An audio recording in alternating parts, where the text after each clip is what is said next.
Hello everyone! Welcome back again to my channel. It's me, Garcia Mediana, ang iyong tenderang vlogger from Maligan City, Lanao del Norte. Ayan, so hello sa aking mga subscribers at saka sa aking mga viewers. Ayan, kung bago pa kitang viewers at hindi ka pa nakapag-subscribe, please subscribe on my YouTube channel and then don't forget to click the notification bell para ma-notified ka in every videos that I uploaded, lalong-lalong na doon sa mga sinishare ko sa inyo mga business tips, business ideas at saka business experience na may learning kayong matutunan katulad na lang ng video na ito. Ayan, so guys, today is July 10, 2024 and it's already 2 p.m. Ayan, so matumal ngayon araw na to.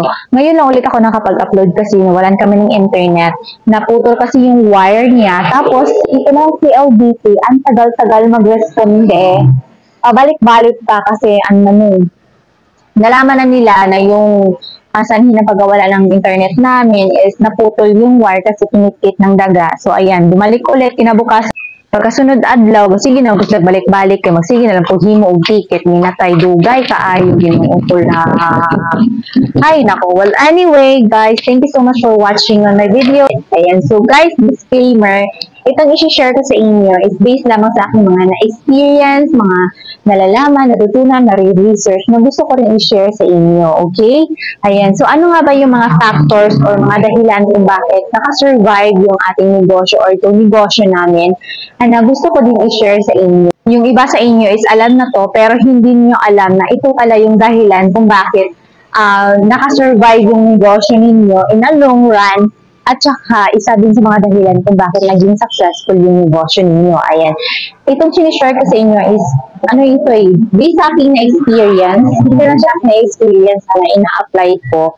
At saka, sa dami-dami ng mga motivational videos at saka mga libro na aking nababasa, itong mga dahilan kung bakit makakasurvive yung isang negosyo in a long run at saka isa din sa mga dahilan kung bakit naging successful ang isang negosyo. Ayan. So, without any further ado, okay, ano nga ba ito? So, number 1 is huwag magpapautang. Ayan. So, alam niyo na yan. Alam niyo na yan na magpapautang talaga. Alam naman natin lahat talaga na magpapautang is isa sa number 1 na nakaka-bankrupt at nakakalugi sa isang negosyo. Although, meron namang good debt, okay? Pero in a different way. Pero kung baguhan ka pa sa isang negosyo at lalong-lalo na utang ang puhunan, huwag ka talagang magpapautang. Kasi hindi lahat ng pinapautang natin is good payor. Yung iba dyan is ang tagal magbayad. Diba? Yung iba lalayasan ka pa. Alam naman natin lahat na when it comes to utang, natatenga talaga yung pera mo dyan. Hindi mo maiikot agad. Hindi mo marurol yung benta mo dyan kasi nga, pinautang mo. Diba? Pwede ka naman magpautang pero lagyan mo ng limitasyon. At saka piliin mo yung mga good pay. Pero mas mabuti na lang talaga na hindi na lang talaga kayo magpapautang kasi para marol nyo yung inyong benta at iwas kayo sa sakit ng ulo at problem doon sa mga mangungutang na mga perwisyo at saka sakit sa ulo. Ayan. So, number 2. Number 2 is financial management. Ayan. Isa ito sa mga factor na dapat nating alam na dapat magaling talaga tayo maghawak ng ating pera. Lalo-lalo na doon sa ating sales. Okay? Sa sales natin at saka sa purchases.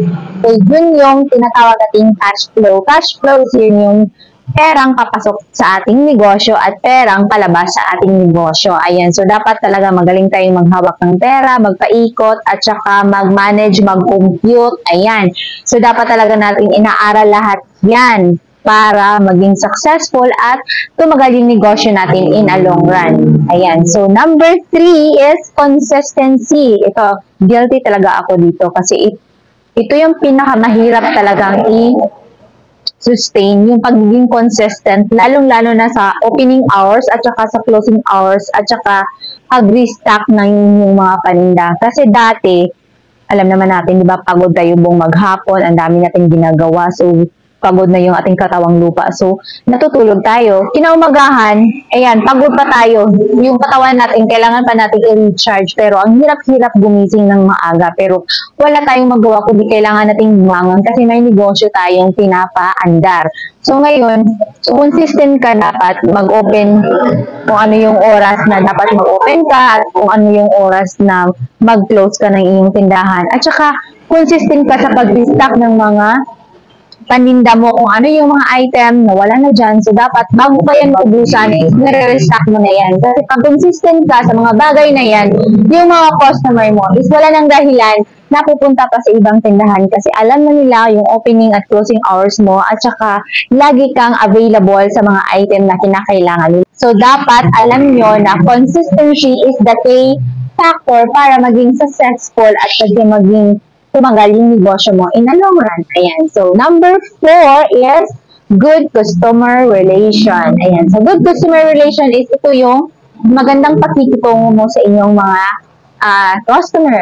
O di ba kaya dyan sa iyong mga trabahante, kung may trabahante kayo dyan sa iyong tindahan, ayan. Good customer relation is isa din sa mga dahilan kung bakit makakasurvive ang iyong tindahan in the long run kasi magaling kang makikitungo sa inyong mga customer, sa iyong staff, or di ba kaya kung sa iyong mga trabahante, kung meron ka man dyan sa inyong tindahan, meron kang good camaraderie. Ayan. So, magaling kang mag-provide ng services or kung may services ka man ino-offer, or di ba kaya pagbigay ng good quality product. When it comes to good quality product, ano ba yun? So, hindi ka nagbibigay ng expired na product o di ba kaya hindi ka nagbibigay ng maduming product, okay? Hindi mo sila bibintahan ng expired or maduming product. So, isa yan sa mga dahilan kung bakit lagi kang pinupuntahan ng yung mga customer kasi nga marunong kang makikitungo or good customer relation. Ayan. So, number 5, last but not the least is dapat galingan mo. Ayan. So, anumang klaseng negosyo yan, sari-sari store man yan or food business, kahit anong larangan ng negosyo yan, dapat galingan mo. Kasi kung gusto mong lumago o tumagal ang iyong negosyo, dapat galingan mo. Wag lang paupo-upo lang, naghihintay ng customer na lalapit sa'yo, laging lang naka-cellphone, scroll sa Facebook, ganyan, dapat kayo maging creative. Dapat kayo mga small business owner or mga sari-sari store owners is dapat kayo maging creative. Dapat lagi tayong nag-iisip kung ano yung pwede natin gawin para ipaka-online ng ating negosyo. Ayan. So, that's it. Recap tayo. Ano ba yung mga dahilan kung bakit nakaka-survive yung ating negosyo or di ba kaya isa sa mga factor na maging successful ang inyong negosyo is number 1, huwag magpapautang. Number 2 is financial management. Number 3, consistency. And number 4, good customer relation. And number 5 is dapat galingan mo. Ayan. So that's it. Thank you so much for watching, guys. Na-share ko lang din naman sa inyo. Ayan. So lalo-lalo na dyan sa mga baguhan. I hope nakakatulong ang video na ito. Ayan. So if you like this video, please don't forget to share this to your friends at para malaman din nila at para aware din sila. Ayan. That's it. Thank you so much for watching, guys, and thank you so much sa lahat ng ating mga subscribers at saka sa ating mga viewers.